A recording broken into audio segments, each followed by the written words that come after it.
Hello everybody, welcome here. If this is your first time finding any of our videos, the voice you're hearing belongs to Kathy, and I am the manager of the Scrapbook Cottage in Winnipeg. I also refer to myself as the creative director, and you can find me there in our Winnipeg store most days. I am here to film for you a Christmas card class. This is being filmed in October of 2023. I will post the link so that you can purchase the kit in this group as well. If the link has been removed or no longer works, it just means that sadly we're out of these kits. But the instructional video will remain for a very long time. The great thing about this is if you happen to be from out of town, then all of our classes are accessible to you. So let's get going. We're going to build these cards. These three, I'll give you a little bit of a really nice and up close view.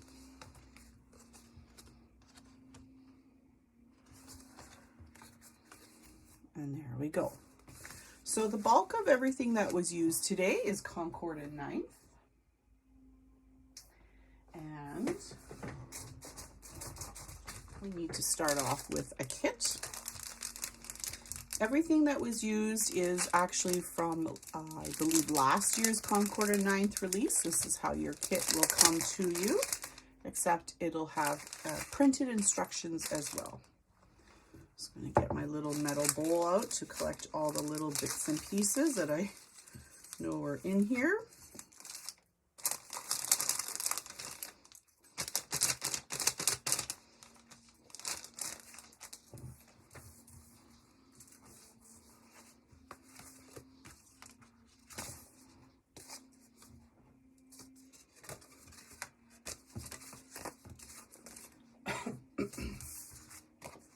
So let's do a quick kit overview. You should have 2 red cards and 1 white card base. There should be 3 plain envelopes that fit your card base. You should have a white piece of paper that has snowflakes. You can see them there embossed on it. A regular size card front, and then a gold card front with a smaller piece of white paper that fits over top of it. And in the bowl of goodness, you want to have a gold circle. You need 2 sets of Holly Jolly cut out of white and 1 set of it cut out of gold, just like that. You need a white with red stamped Joyful. We want a white circle that says Love and Joy. And then what's left in here are some red gems and then gold and white. A lot of these are white, greenery pieces. So let's get going on our first card. So we're going to start with this one first. All right, so that actually conveniently happens to be, we need the gold card front, which is 4 1/4 by 5 1/2. And then we need the smaller piece, which we'll check the measurement. It is 3 1/2 by 4 3/4. And then we need the gold circle. Your kits will be stamped for you, but I'm going to show you how I stamped them.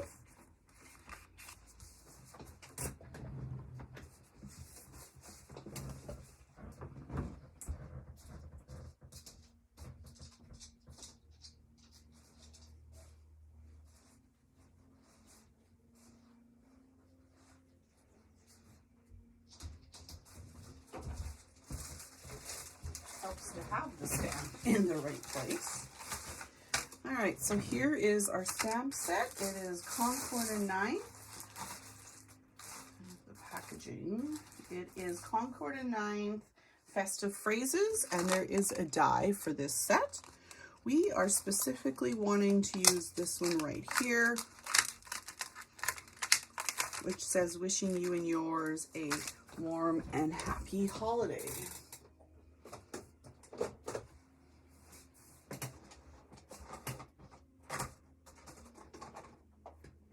Just can't pull everything out at one time. So if we have a look at the card, you can see the sentiment is stamped right down here in this right-hand corner. And we're going to go ahead and do that. I don't want it exactly perfectly at the bottom. I just want about 1/8 of an inch or so. Pick it up with the MISTI. I am using Memento in this case, just black, tuxedo black.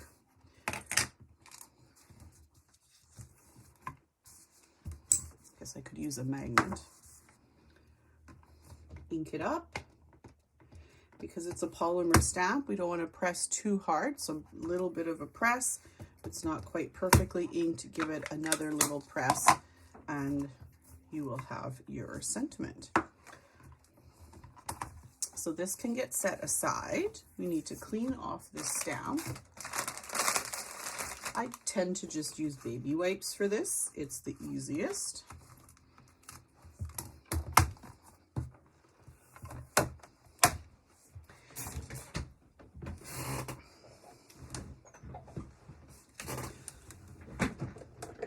Right. Okay, well, first of all, my chair doesn't want to behave today.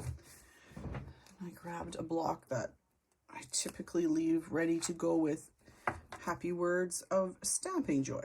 So that same stamp we used, and any other of the smaller pieces from this set, and make yourself, they don't even have to go the right way. In fact, that one is now upside down.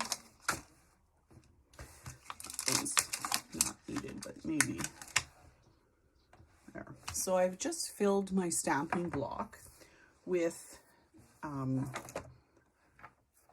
here's the one I like to use, with, pardon me, some random sentiments. And then right at the bottom of this pile, we want to dig through and we want to look for any of these greenery pieces that are white. We will need the holly up next, so we can grab out the holly as you're finding them. And we will also need the little circles. Those are our holly berries.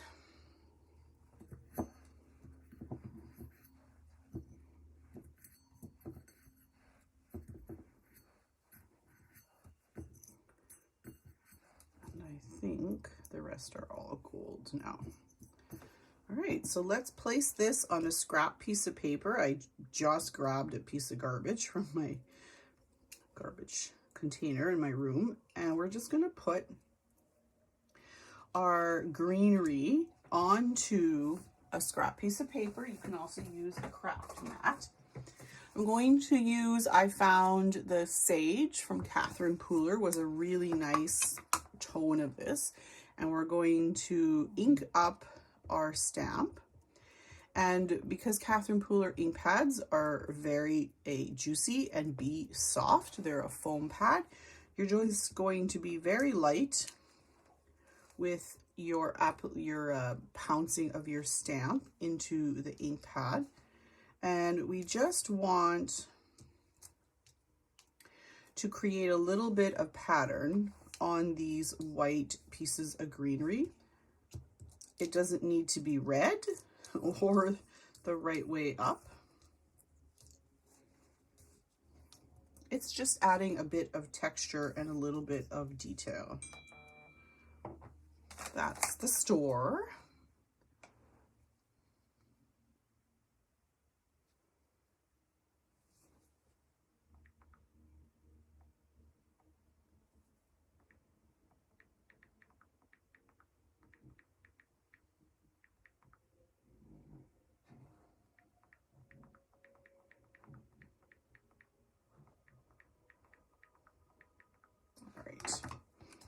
So we are done with doing that. It's a very small, very quick little touch, but it surprisingly adds a fair bit of detail to our stamp.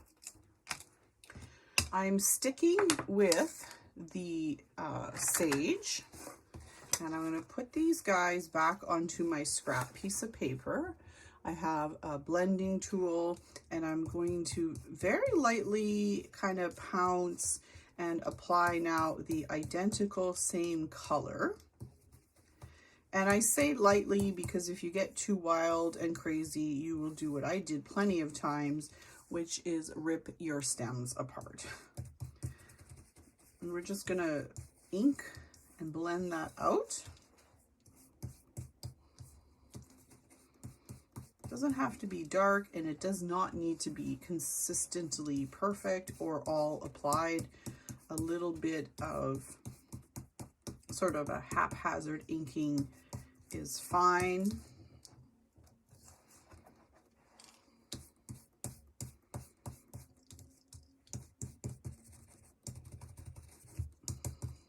Perfect. So those guys are all done. And they are ready. So we can set those aside. Make sure your fingers are clean.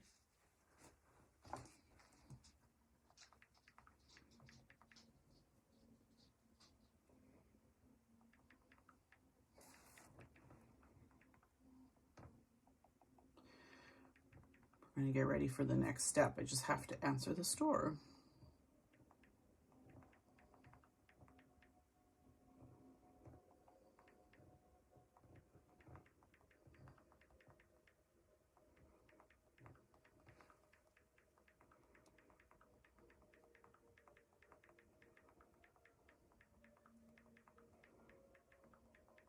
Gives you a chance to get caught up. All right. So we're going to go back to our sample, and what we need to do now is apply our gold circle, which was cut out of the exact same piece of paper that we cut our base out of. We have stamped our sentiment on the corner, and we're just going to go ahead and very lightly glue down our circle. We're not going to completely and totally press it. I'm just going to put just a couple dots of glue because I want to be able to do a little bit of tucking. So it's okay if there's a little edge showing here, that's fine. And we can press it down. Go through the delight of putting the pin back into my bottle of glue, and then just check if there's any glue on your tabletop. And so this is kind of what we want this to look like at this point. And now we can flip it over. I'm going to use ATG gun tape just because it's faster and a larger surface. I don't normally do 3 pieces of tape on such a small piece of paper, but there is a little bit of stuff on it, and this is foil paper, which adheres everything well, but I just want to make sure. We are going to line up card. I have a tool that does that for me. I don't know why I don't use it. So here is where we are so far. Learned from experience that I would put my joyful word down first, just to have an idea of where we want this to go. You can go ahead at this point and apply your card front to your, or apply your card front and your base together. Let's make lots of rattly noise. Oh my goodness. Yikes. Okay. This might not work because of that circle. Oh no, it'll be fine. So this is the CAT tool. It is an alignment guide that we have amazing crafters in Winnipeg who created this. So there is a little lip on the back, and I've tucked my card into the corner securely. Yeah, oh dear. Yeah, no. The circle protrudes, so for this particular card, that's not an option. So now I have to eyeball it, which I'm not great at. As long as I don't press it down, I have a second with my ATG tape to lift it. Okay, so any overhang is going to get cut, snipped off. I find it easiest to flip it over, hold it a little bit in this case because it's not totally secured, and that little bit is garbage. And then now obviously we have two floppy ends, so we can put a little tack of glue behind there. I'm using the Dries Clear Art Glitter Glue. I find it the best for what I am doing here today. Every situation calls for a different glue. All right, press those down and then that's adhered.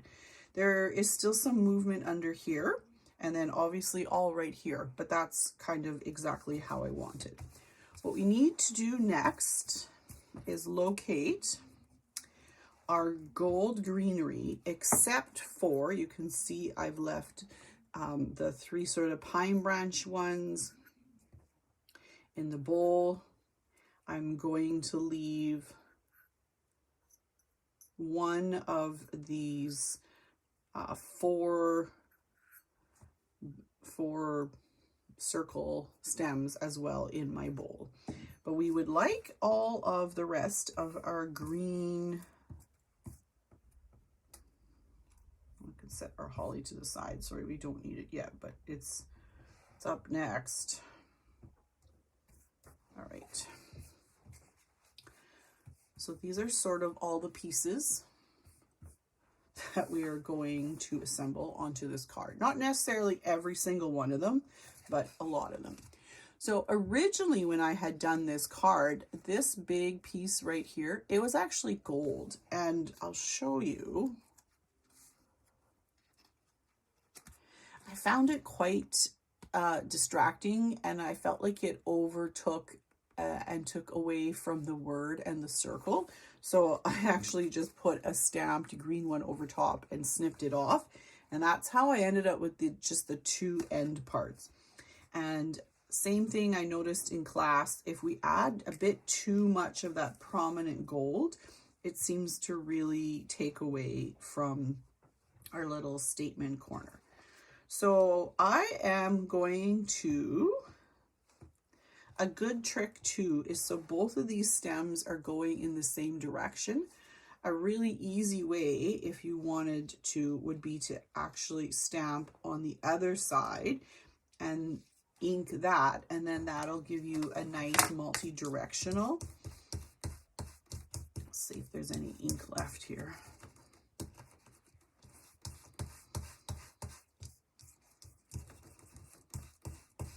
Just a little tiny bit.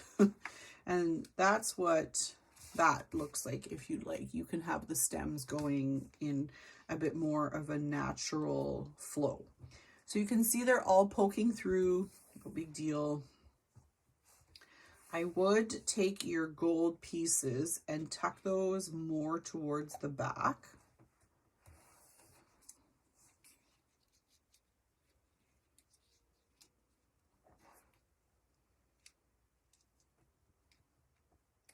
My spot of glue is right there, which isn't incredibly helpful, but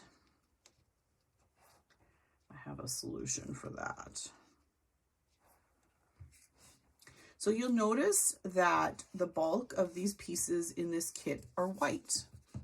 The reason why I did that is because it allows us to customize and create for ourselves the die cut images in any color that you want. I am not a keeper of scraps. I don't have very many at all. You can see I cut off the end of that little branch and I have trimmed it off and tucked it now beneath that wreath.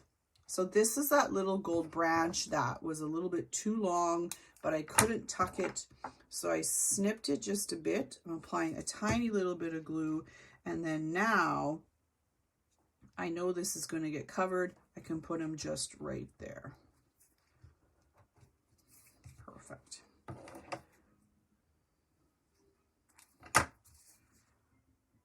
The other reason I got distracted was I don't keep scraps at all, really. And so if I wanted to build this card entirely out of green, I don't have really any green scraps. But by creating everything out of white, and we'll do the markers on the next card, I stamp and die cut most everything out of white paper, and then I just go in and I color it with either ink or alcohol marker, alcohol markers, because this white paper I use is our 80, I'm using 80 pound, but it's all alcohol marker safe. And so I know I can color on it, it'll be fine. And that allows me to not have to be scrounging around looking for any kinds of scraps and bits and pieces. This little stem, I want it to have a little curl. So when I'm putting it down, I'm kind of like twisting it a little bit, and it just gets a little bit of a different feel to it. So I think now would be the right time to attach Joyful. Otherwise you're going to find out that all of a sudden you have no space. In the original card, it's flat. I do love things to have a little bit of poof. So I think I'm going to add a few pop dots to the back. I'm just going to cut a couple. I do have tweezers, which are particularly helpful for this little adventure.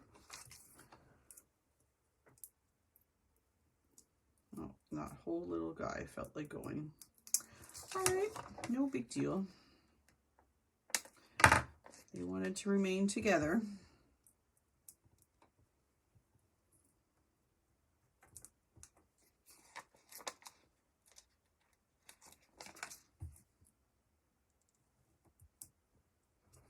Find with sentiments, make sure you put one at the sort of the end and the beginning. Now we can pull off our paper.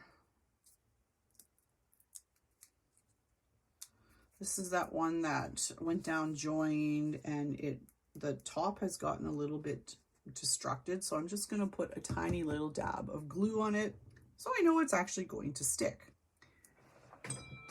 I am going to find my tweezers. This is the joy of filming class in the middle of when the store is open.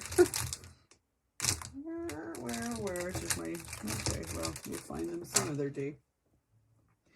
So I'm going to place my Joyful right here. Actually, I'm going to tuck it down a little bit. Every time you do this, it's going to be a little bit different.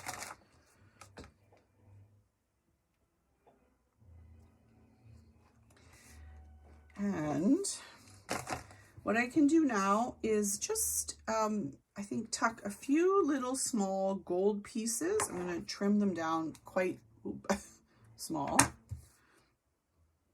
I think the cluster is looking in pretty good shape. I don't want anything too much more. Yeah, I think that's probably good. So you can see there's a little bit of extra, all yours. And in fact, sometimes I would even like save these little pieces, but I will not do that today. I'm pretty sure my Joyful is crooked. Pretty sure about that. I think I can get it up. Oh, nope, that one insists on taking the paper, so let's try this end. Nope. Okay, crooked it is. What are you gonna do? The 3 little gold gems or sequins need to be attached. I put a little drop of glue, and then I use the jewel picker, which was on my counter. I made sure it was. Here it is, hiding. You should have the gems as part of your kit, sequins. I like to use them upside down. I like the flat part on the bottom, and so it's this fun little game that I play where I fling my sequins until I get them to be the way I like them.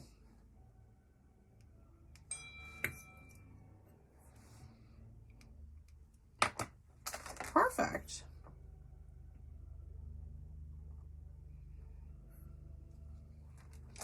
Excellent. So this is our card we just did together. Oh, look, there's, oh, good. Okay, so I really was bemoaning in my head the fact that I wanted a gold leaf for there, but I thought I'd use them all. Okay, excellent. So I'm just gonna snip just this guy. And we're just gonna tuck one there. And I know that sounds weird, but have him up on top of the frame. And then I'm just gonna cut 2, and then that'll fix this all just perfect. It'll take away everybody's eye from the fact that my joyful is mildly crooked. There. 2 seconds, I will show you once I get the pin out of my fingers. Okay, so this is what we wanted to start with, and this is what we created today. Pretty much almost the same, except every time you put in your stems, you will end up with a different look. So let's attempt to clean ourselves up. And maybe finish this whole find the tweezers process. Oh, well, they're here somewhere. Okay. Let us do, let's clean all my mess up. Let's do this guy next, which is also very easy, and you are all capable of this. You will want a craft mat to protect your crafting surface. My desk has MAC tack on it, but that doesn't necessarily mean that it doesn't get dirty or messy. It certainly does.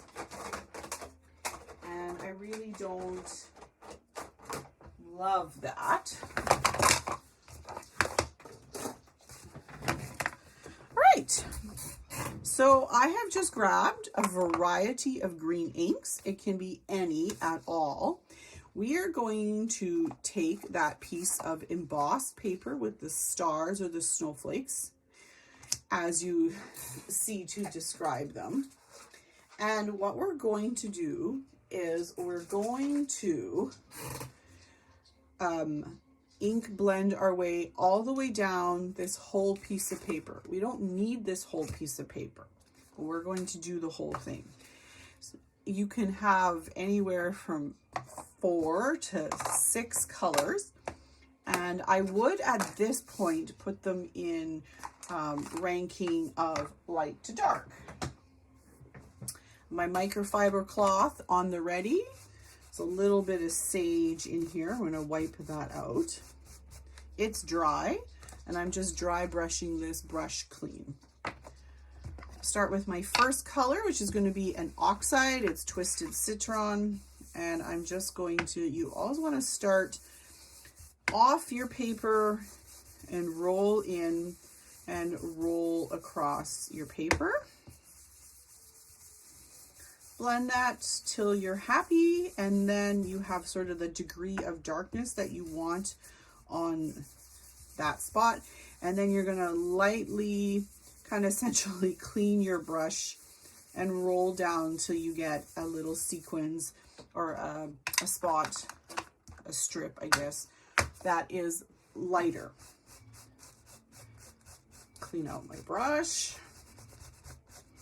And I'm going to go now to Lime Ricky, which is Catherine Pooler, one of my favorite colors. I just re-inked this, so this could be interesting.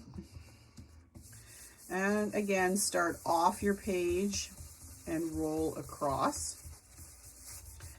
That will always help you to get kind of no big streaks and smudges. The great thing about this technique that we're doing in particular is it's actually 100% okay if you do end up with some, and I'll show you why. So when you're melding your two colors, if you think to yourself, oh, my first color has sort of really blended in and a little bit of that, if you want a definition, is gone, go back to your first color and just put it over top. In this case, it's not important. Clean that all out. And I'm going to go to Grass Skirt from Catherine Pooler. So it's kind of, now we've moved in. I didn't get all that oxide out, but that'll be okay. Moved into our more darker. Blend that across. And again, start from the edge and roll yourself in.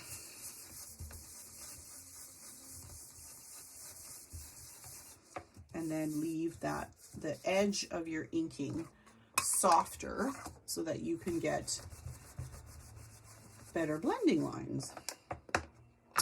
Mowed Lawn in Distress.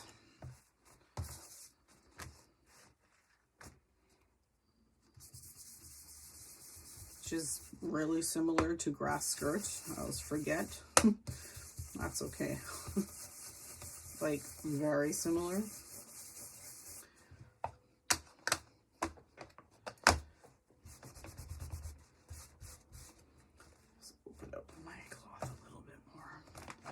Do the cleaning over there.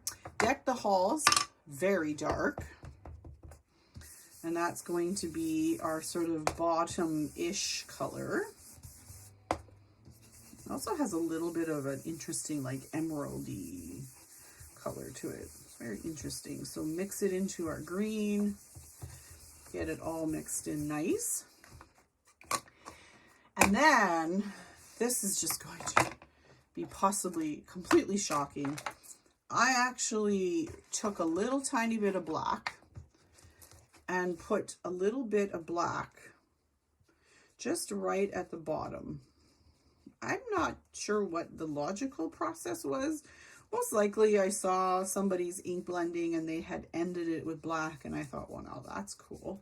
So a light application of just distressed black soot with the Tim Holtz blender, and then go back with your ink, in this case the Deck the Halls, and blend that all together. So that is what you end up with. Clean your fingers. I promise you they're dirty.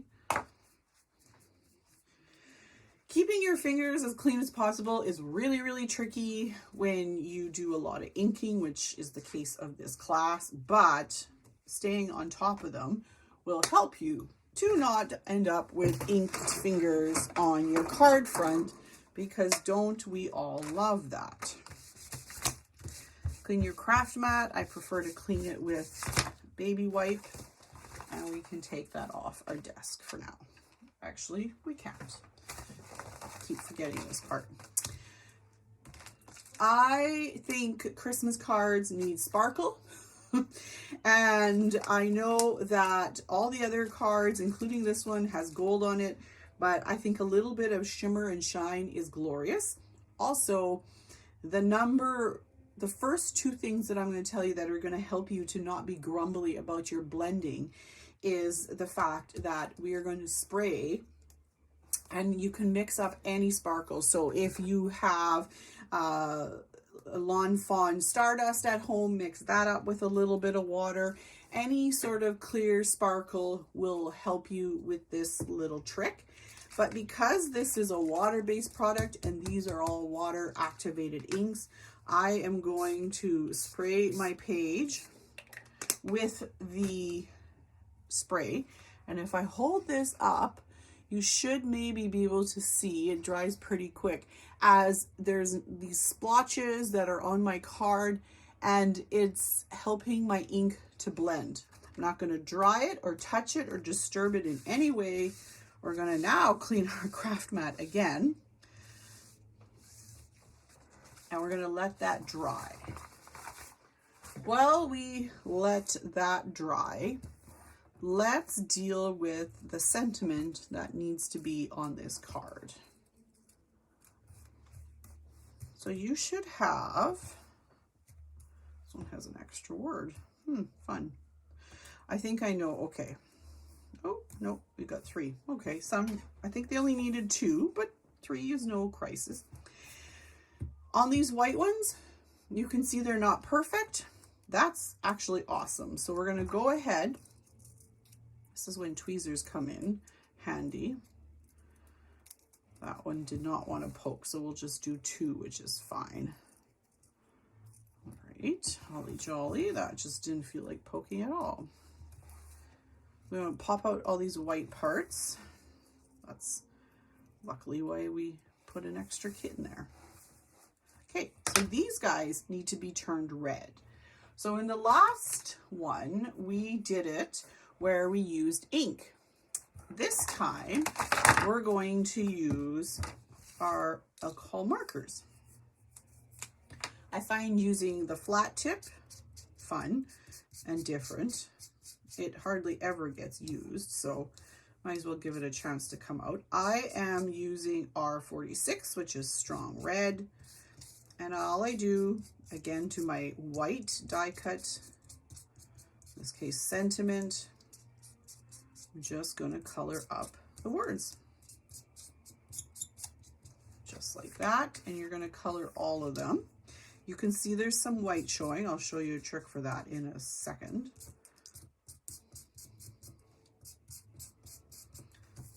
My R46, which I use a lot, it's actually dying, and I forgot to buy some more before I left the store. I made a pile of the 3 reds that I need to replace.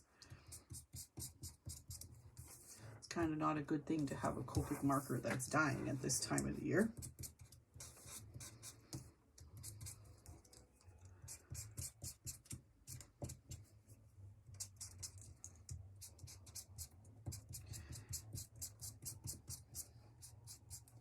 It does also not have to be exactly perfect. You'll see in a minute or two why.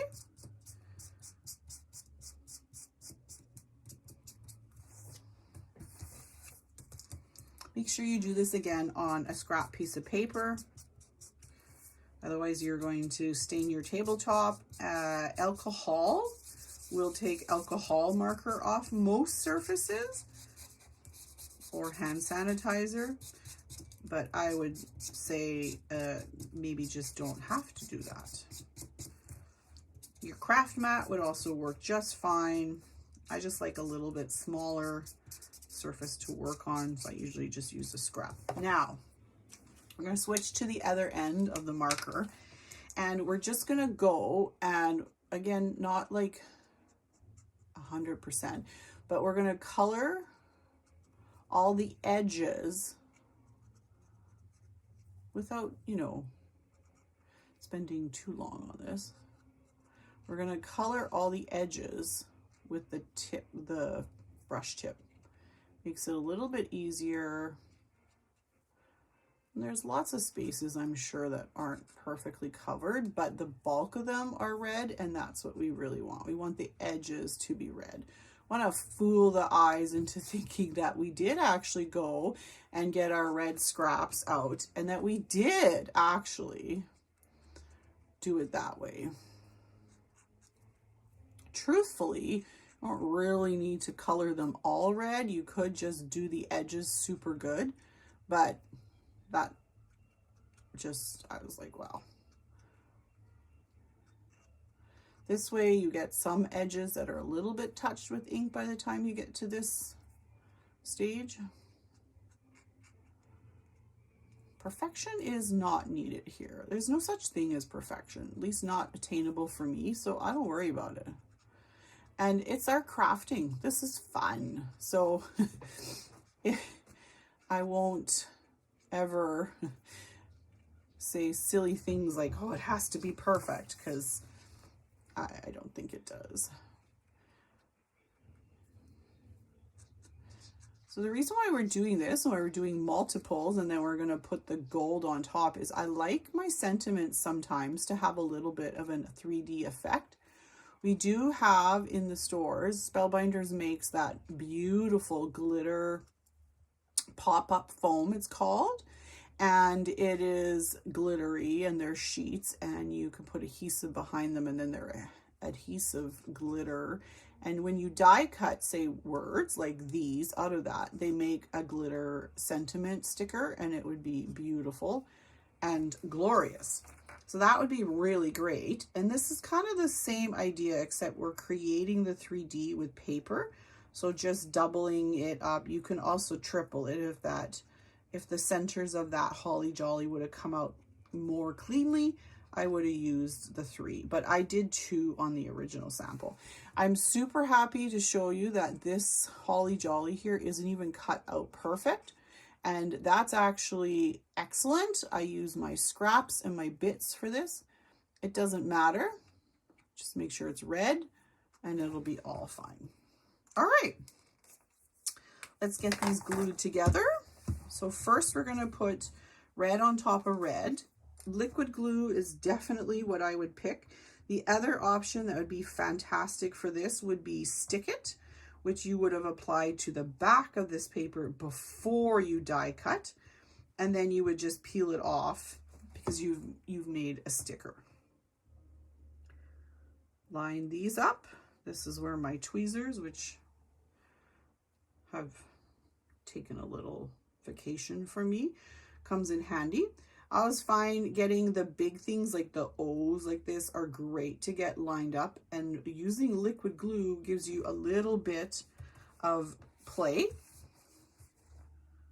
If you were using, for example, the Stick It sheets, there wouldn't be a lot of play. But there's also nothing wrong with them having a little bit of a shadow. So it seems to me always like you get one and then make sure sort of just to work your way down.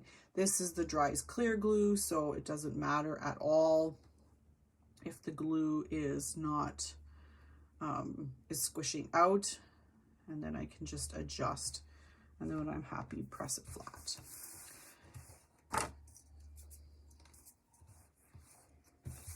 Make sure there is no glue on your fingers or your desktop. And then we're going to grab our Holly Jolly and just poke out these inserts. And then we're just going to glue this together.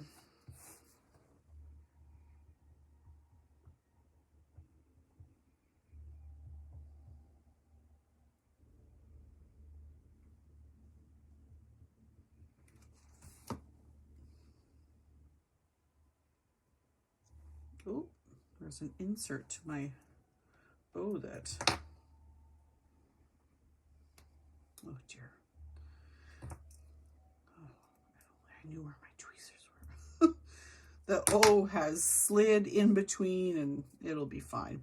So make sure these are nice and tucked together. You don't want any overlap. You just want a little tiny bit of that gold showing. It just shows just on the edge. It's not a huge, shocking amount of edge that's showing. It's very subtle, but it's there. And it gives those sentiments that would normally be very flat a more 3D effect.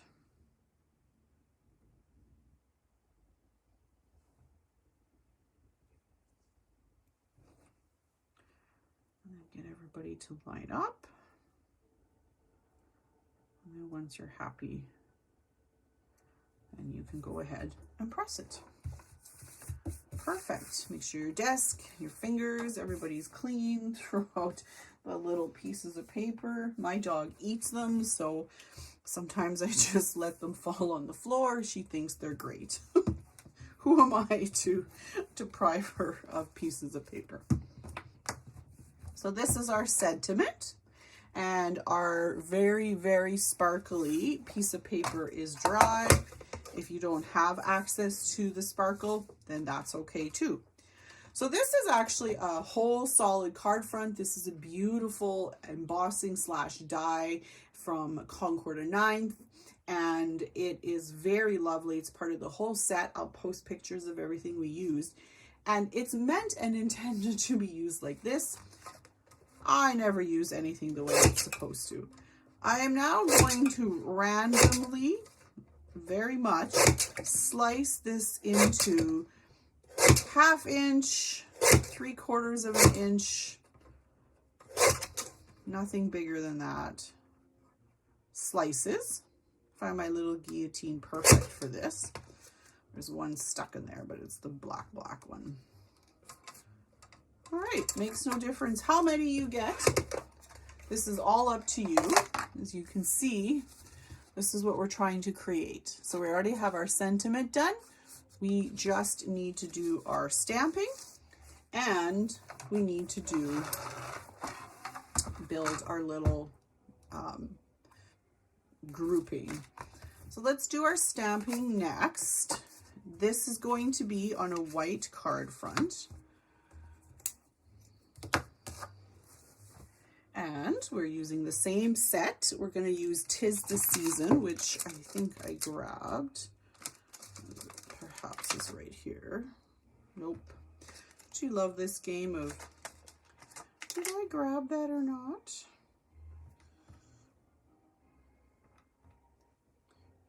Where are you, little stamp?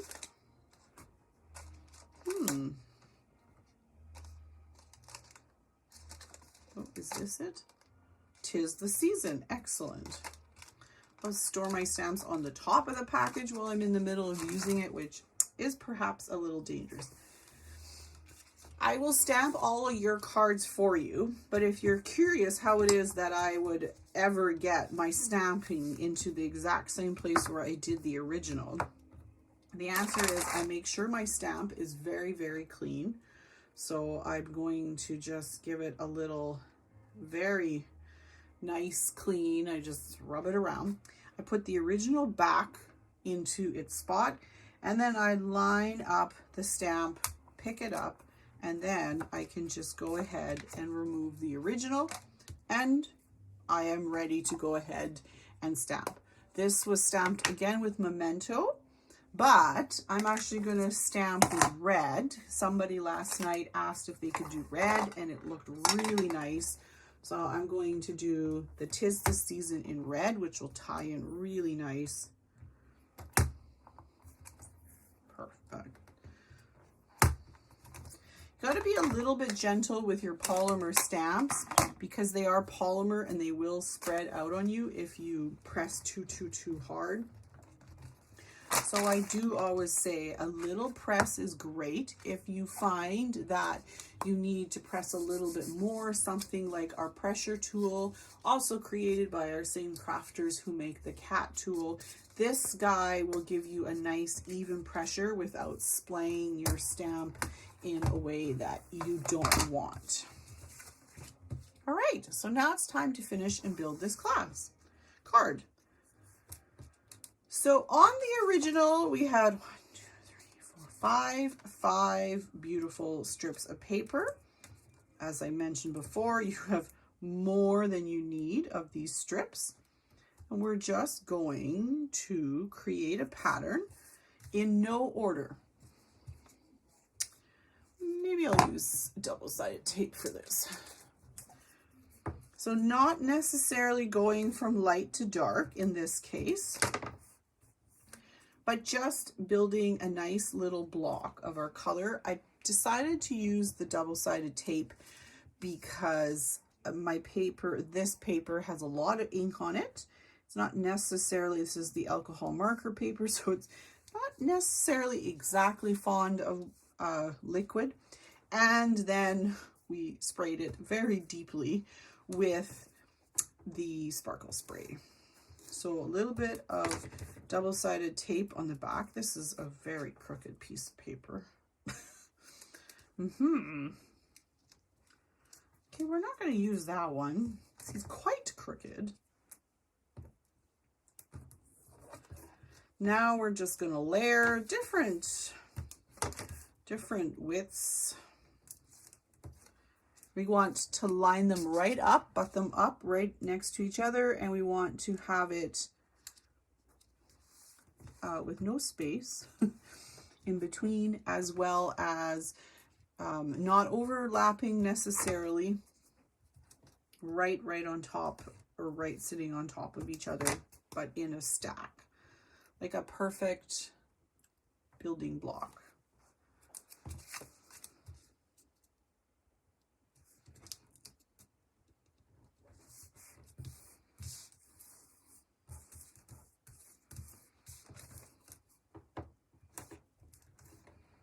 Play around with the size, the width. It's a fun little thing.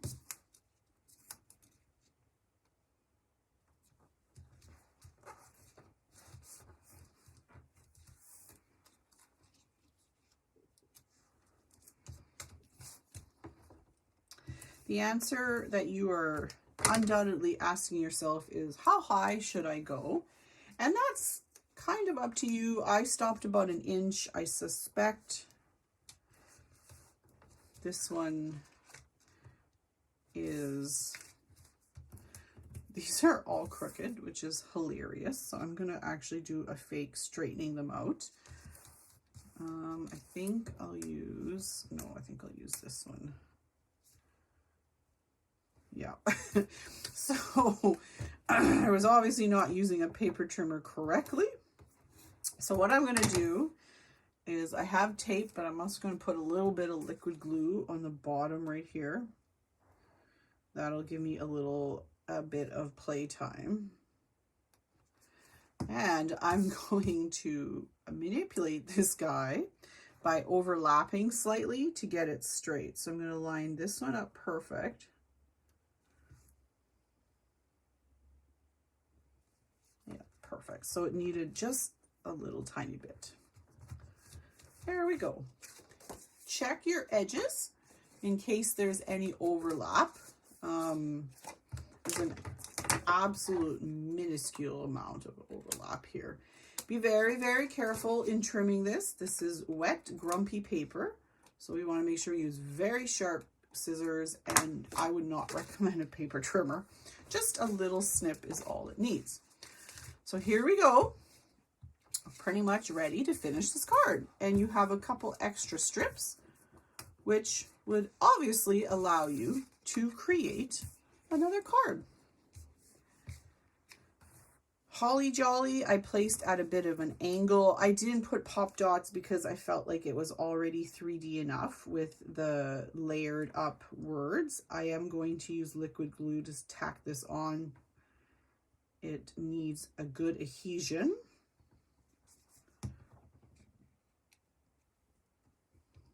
Press that. By putting both of these down, I have then a really good idea of what I want my angle to be. And I don't accidentally take up space that I shouldn't because I was not paying attention. It's very helpful. And then Holly Jolly can get tucked right there.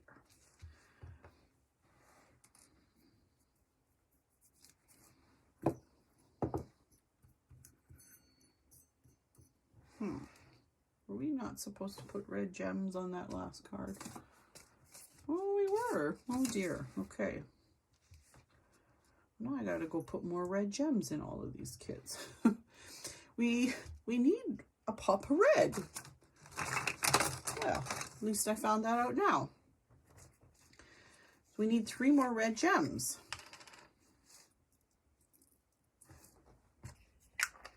I have a huge one there. I don't. Okay, perfect. We'll fix that. So now again, sporadic dots of glue. I'm going to do one here, and one right here. I always wipe the glue off my tip before I stick my needle into it.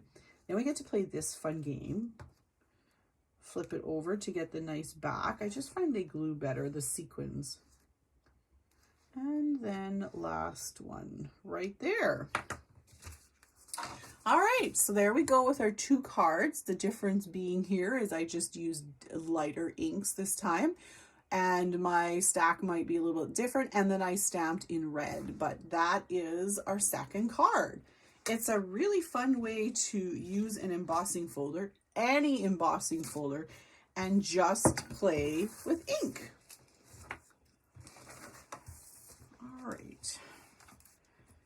Now, last up, it is stencil time. So this stencil is the Boughs and Holly, also from Concord and 9th. Oh, that needs, did we, oh, okay, yeah, good. Had a minute there. Did we not build a card? Yes, yes. All right, so we're using, this set has, I think it's 6 stencils in it, which makes it a quite costly stencil set. But there is the greenery set, and then there is another collection. We're working with the greenery ones because it's what creates this wreath on the back of our card.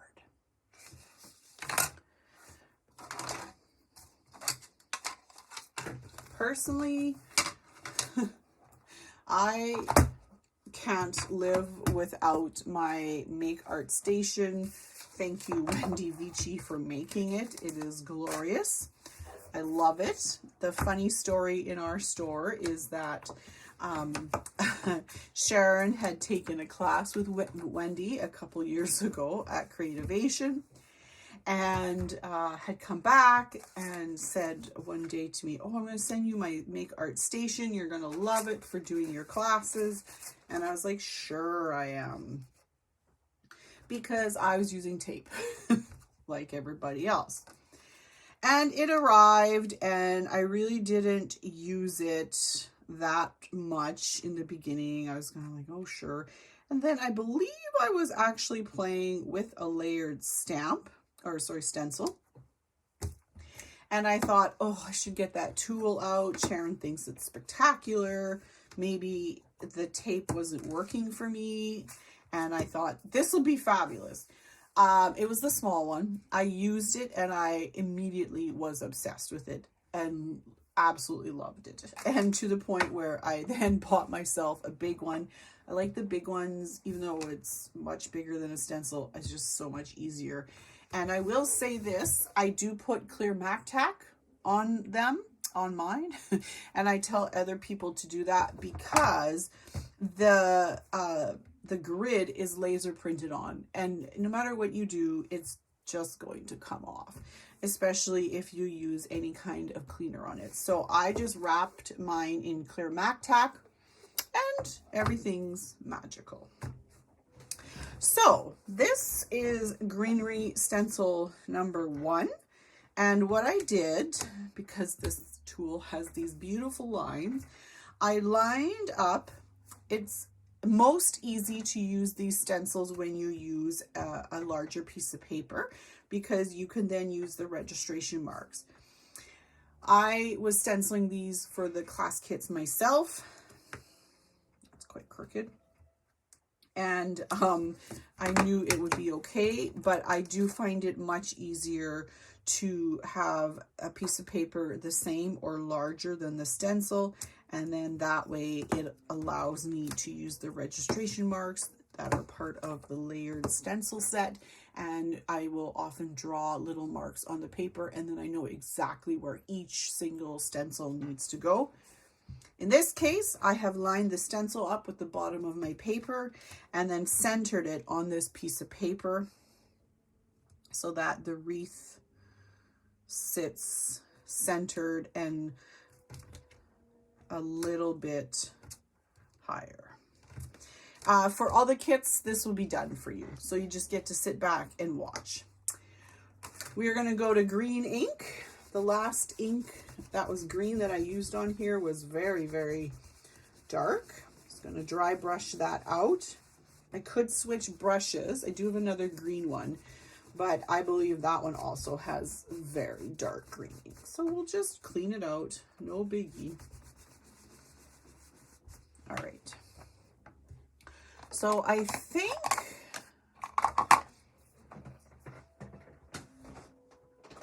everybody last night was using Rustic Wilderness, which was absolutely beautiful. But I'm going to do my first layer with Mowed Lawn. I don't have Rustic Wilderness.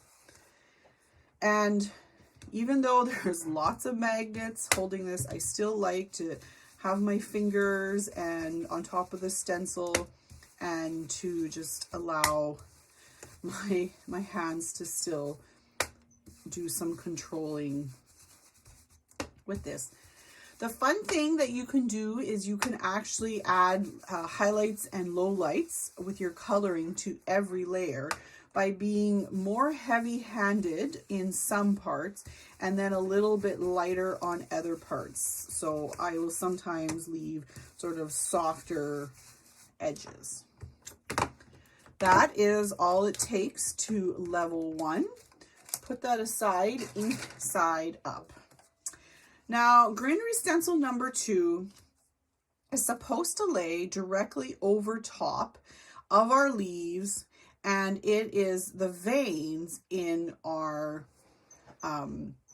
leaves. But it has these 2 holes, and I don't particularly love how when I was finished doing it as it was intended, it created and left me these very distinctive holes. So I decided that I actually liked it if I turned my stencil a little bit and made sure that the empty spaces was actually being filled by the stencil, and I just pretended it was more green parts. Be very careful when you do stuff like that. You can see there's exposed paper. We don't want ink everywhere. And this time I'm going to go to Spruce from Catherine Pooler. It's quite dark, and I do like to do a little tap off. And then we can just go in and do this over top. There is absolutely nothing wrong with using the stencil as it is intended. I just find the space disturbing. I didn't like it. Disturbing might be a bit strong, but you know us crafters, we like what we like. Excellent. Leave your ink stencil side up, and we have a wreath. There is another stencil. Where did the other piece go? That's strange. Okay, there is another part to the stencil that I'm not sure why I don't have. It has holly and a bunch of little pieces, and I did go in on the original and add in little holly to kind of fill it in. But seeing as how that seems to be missing, I will show you a secret. I'm just going to clean this off with baby wipe. There's not much ink on here, so it's no big deal. Make sure that's a little bit dry. You can mask or stencil off any stencil you want. I don't know why this is stuck down so well. I'm not really known for cleaning up after myself, so it's an extraordinarily tidy roll of so this is the pixie tape, and I want to add a few more of these leaves, so I'm just going to mask them off. And here's that strange spot that I still think is a little bit missing things. Seems how I can't find my holly one. And I don't need that second leaf, so I'm just going to cover that guy up too. I know I use mowed lawn for that. I'm not going to worry about my brush. And I'm just going to add a leaf, which I realize is going to touch the edge of my paper, but that's okay. I'm going to fill it in. Just going to add a little bit more. Hold and watch any edges that are exposed. You don't want to wreck your hard work, as I have more than once with getting ink on your paper.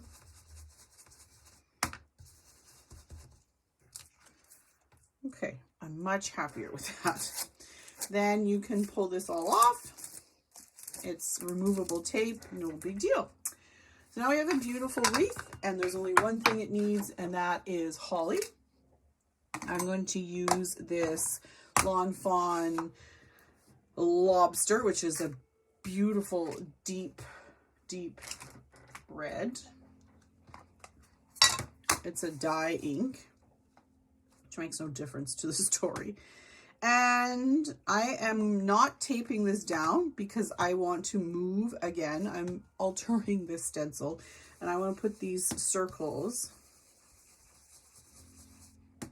down a little bit more organically to where I want them to be.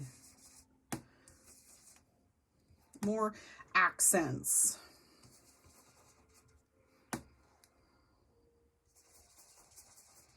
Always when you're doing this, watch the edges, watch your stencil. Where is it actually hitting? Are you going to accidentally ink on top of a green leaf? That's not great. So check.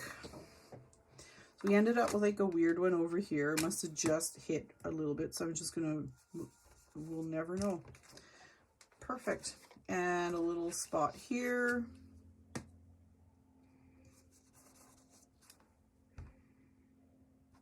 I think one up here. One here, a smaller one. And we're good. And that is how I take something that's supposed to be used one way and tweak it so that it works how I want it to work. So that is our wreath. They are different every time, depending on what colors you pick. We're going to use the exact red, the lobster, to ink up your Love and Joy. You can do it with a brush, or you can do what I normally do, which is tip it upside down into the ink pad.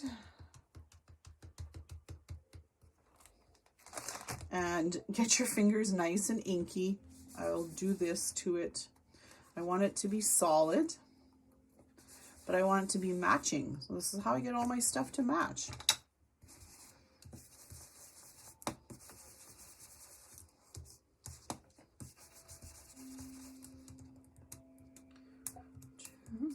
If you had the exact right color of Copic marker, this would be super easy with that. If you were happy with close enough, I am too. All right, there we go. All perfect. So my Love and Joy, just about became a disaster, is all colored up. And we need to color all of those itty bitty teeny tiny hollies, which I am 100% using a marker on. You can go right ahead and use ink. I have a lot of holly, which is interesting. Going to pick, nope. This is pretty close. Okay, we're going to call it close. This is R37.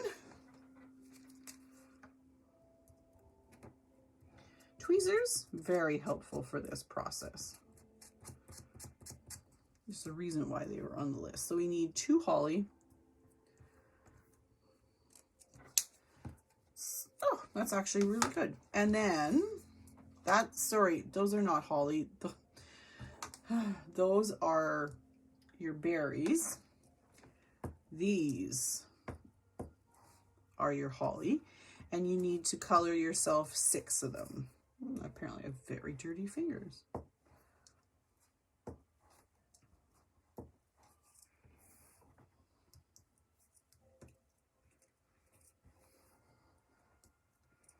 Time for another finger check. And yes, indeed, very inky. Ooh. Green is what we're going to use. I'm going to use this color because it looks nice, and it is G9.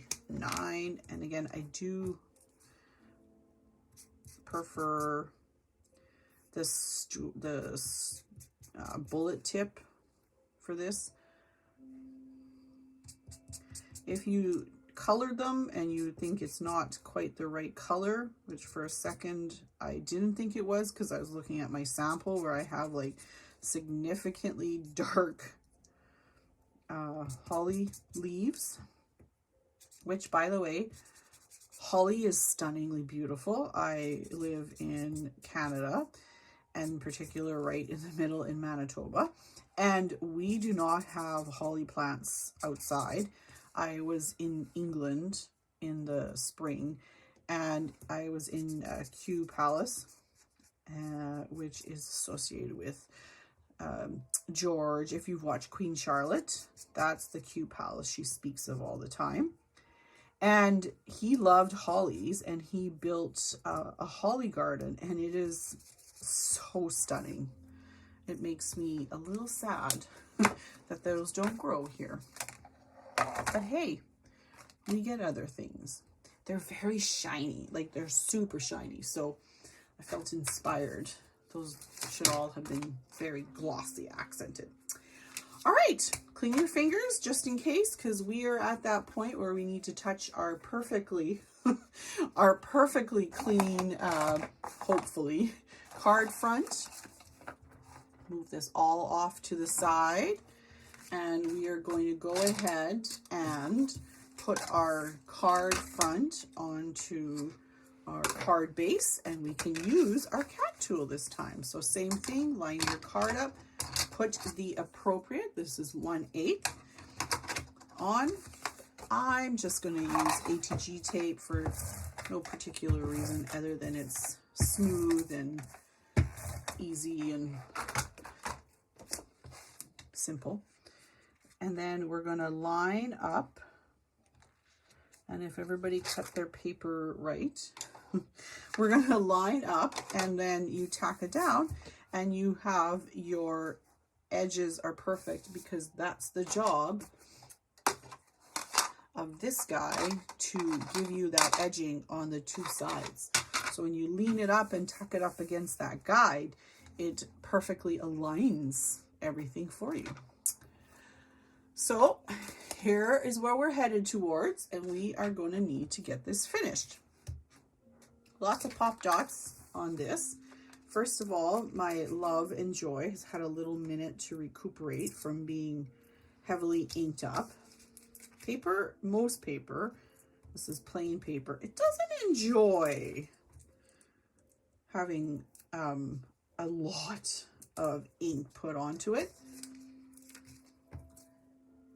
It would be better to use like a watercolor paper or an art paper. Vicki Boutin's mixed media paper would be perfect for this.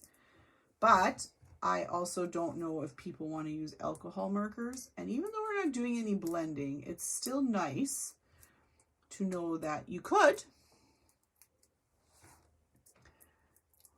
have issues where your paper is still a little bit wet and then your pop dots actually don't feel like sticking. But you make them stick.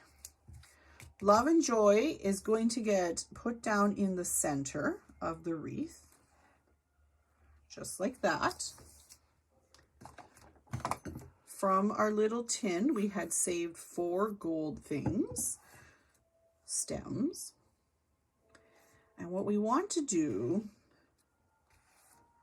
is sort of create, we want one to be able to lay on the edge but not cover up the words. So let's do that guy first. it's moved off to the center, because if you put all of this here, it would obscure the word. So I'm going to go to my glue.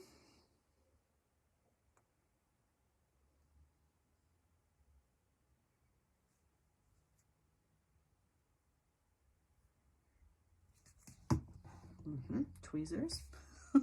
And let's tuck it down so that we have almost like the one bow is sort of like gently cradling the love and joy, but not obscuring it. And if, like, I think this one little red guy, or sorry, gold guy is just a little close to my joy, I'm just going to give him a little haircut, gently. And then he's out of the way. It just was just a smidge. And my glue, I'll press that down, and it's a little bit three-dimensional, which is fine.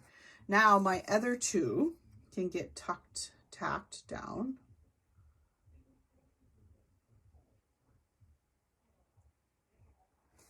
And we want the stems coming together to a central point just off to the left of our word.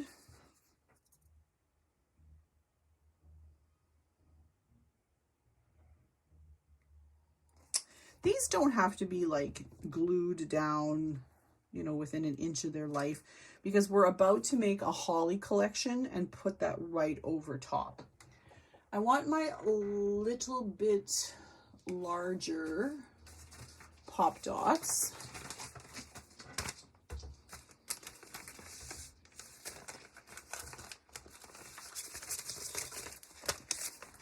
These guys.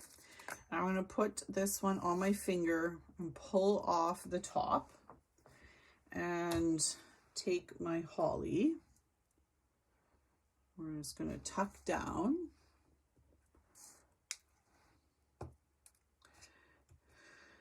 Everybody understands why I put tweezers on the class list.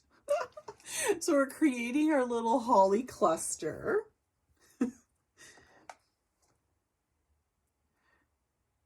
Just like that. Then we can grab a holly berry, and there's the tiniest little bit, almost too much, of the foam left. So let's just put a little bit of liquid glue. I also tuck some under that one holly leaf. Get your leaf anchored down nicely, just like that. And then throw your pop dots on the floor, and then put a nice bit of glue over top of where all those stems come together. Carefully remove that from your finger.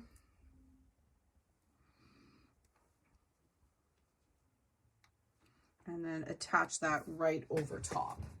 And that gives you a little coverage on that joining where all the bits come. And we're going to make one more exactly the same over on this side, but we're first going to attach a gold stem.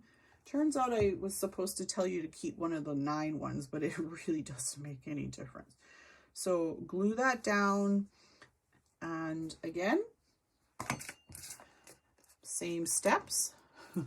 Foam, exposed glue dot, pick up our holly. Oh.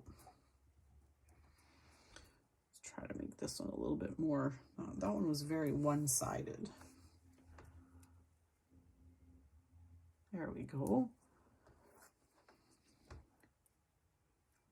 Okay. And then we need our berry. Oh, I know I had so many berries that I threw out. I had put a whole bunch of berries. Oh, goodness. I threw out all those berries. Well, that was super silly. Here's another one. Oh, Kathy. Sometimes. Oh, well. One berry will be fine if you are not like Kathy. Don't throw them out. Make them red, too. I'll show you what I did. A dot of glue, because usually that pop dot after it sticks to your finger is not actually super sticky. Do you see what I mean? I had done a whole bunch of berries. Oh well. One's not the end of the world either. And there we go. This guy is all done too. So here's our original. And you can see again, fun different change of color. And then this one here, I had used the stencil the way it's supposed to be done. And then I just said, nope, I know better. Because obviously, you know. All right, so let me show these to you again once I find them. So this is the card we just did. Here are both of them side by side. This is number 2. And then up we go. And this is the one that we started with. There we go. All right, I will post finished pictures for you, and I will put a link of the items used. Thanks so much, everyone. I hope you have a great rest of your day.